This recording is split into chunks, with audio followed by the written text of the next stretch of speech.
كتاب 40 حديث كل جهفاء. بسم الله الرحمن الرحيم. الحمد لله رب العالمين، الصلاة والسلام على رسول الله صلى الله عليه وسلم. اللهم لا علم لنا إلا ما علمتنا وعلمنا ما ينفعنا وانفعنا بما علمتنا وزدنا علما وعملا يا رب العالمين. الحديث حديث السادس عشر كل جهفاء. أنا أبي هريرة أبا هريرة إرى فمي رضي الله عنه الله نسرها جالته أن رجلين توكو نميتشي توكو قال جده للنبي صلى الله عليه وسلم نبي دان صلى الله عليه وسلم مال جدين أوسني نافنامي. قال جده لا تغضب هن آرين هن دلنين. فردد ديبسي مرارا يروه الدو jecha kana naadhaami ka jedhu kana deebisee nabiyyiin illee ittuma deddeebisanii maal jedhaniini laa taghdab jedhaniin. qaala jedhe laa taghdab hin dallaniin hin aarin jedhaniin nabiyyiin sallallahu alayhi wasallam. rawaahu isa odeessee jira hadiisa kana al-Bukhaariyyu Bukhaariin. yaa'u ibsa hadiisa kanaa mee inshaallah tokko tokko isaatiin haa ilaallu. hadiisa kana abbaa Hureeraatu odeessee namni tokko nabiyyi bira dhufeetiin dhaamsa isaan irra barbaade. nabiyyiin sallallahu alayhi wasallam akkaataa isaan waa namaa dhaaman akkaataa nama sanii ilaalaniitiin dhaamaniifi. Fakkeenya nama jechan tolle nama haasawa keessatti xiqqoo haasawa badu maal dhaamaniifi akka haasawa tolu haala amala isaa akka tolfatu dhaamaniifi. Nama haadha abbaa isaatti jallatu haadha abbaa isaatitti akka qajeeluu qabu dhaamaniifi. Akkasuma akkasiin namoota akkaataa haala isaaniitiin dalagaan caalan kana jedhaa dhaamaniifi jechuudha.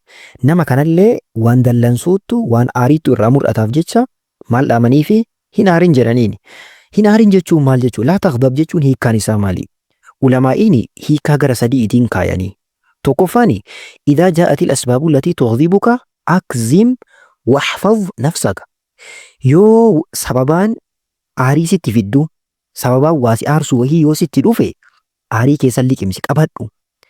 Bakka sababaa wayii yoo sitti argame sababaa iyyi yookaan bakka aarii wanti godhu wayii yoo sitti argame of qabi giddii of qabi bakka. lammaffaa laa tafcal الشيء الذي تعلم أنه يغضبك waan aarsa na dallansiisa jettee yaaddu hin dalagin.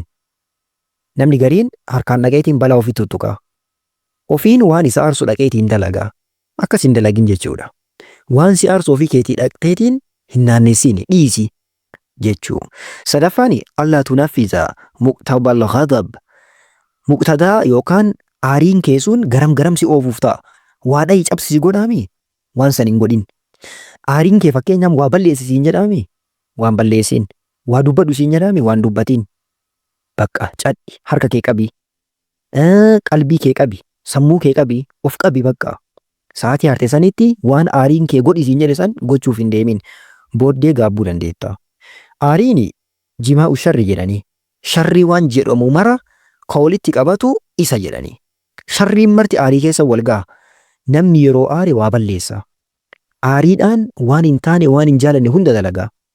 Sababa saniif yeroo aaran of qabuun of obsisiisuun of jabeessuun sirri barbaachisa. Rubbamaa yad'uu cala al-ahli wannafsi fayahlaka. Namni aare aareetiin maal fa'a godha? Maatii isaarra abaaree of abaaree bakka qabeenya ofii abaaree akkasi of halaaguu danda'a. Sababa kanaaf yeroo aarreetti of qabuu qabna malee akka aariin nu goote yoo kataanu ta'e waa balleessinaa jechuudha. Aarii kanaaf furmaanni maali? Mee aarii kana akkamitti haadhiisuu ka jedhuufi mee inshaallah yeroo biraallee viidiyoo ni dalagaa. Ammaa fi waan nabiyyi sallallahu alaihi wasallam dubbatan kallattii lamaan haa ilaallu. Tokko lafziyyuun ka jechaati. Lammaffaan fi'iliyyuun ka dalagaati. Furmaata wanti aarii kanaaf nama ta'u waa lamaa jedhani. Ka jechaa a'uudhu billahi minash shayxaanir rajiim jechuudha. A'uudhu billahi minash shayxaanir rajiim namni jedhe aariin irraa haga tokko laafaa jedhani. Nabiyyi sallallahu alaihi wasallam nama tokko aariitiin hiddi sammuu isaatiin bahee akka wayii fuulli isaa gurraachatee jijjiirame wayii arganii maal jedhanii wallaahi inni laa aclamu kalimatan law qaalahaa la dhahaba canhu maa yajid. Ani jedhanii namni kun osoo waan wahii jedhee wanta inni jedhe saniif jecha ka aarii wanti itti jiru kun aariin kun ka irraa deemu ni beekaa jedhani. Innis maali? A'uudhu billaahi minash shayxaanir rajiim. Shayxaanatu akkan isa goggodha waan ta'eef osoo akkas jedhee shayxaanni irraa badaa jedhani. Namichi illee tasgabbaa'uu danda'a.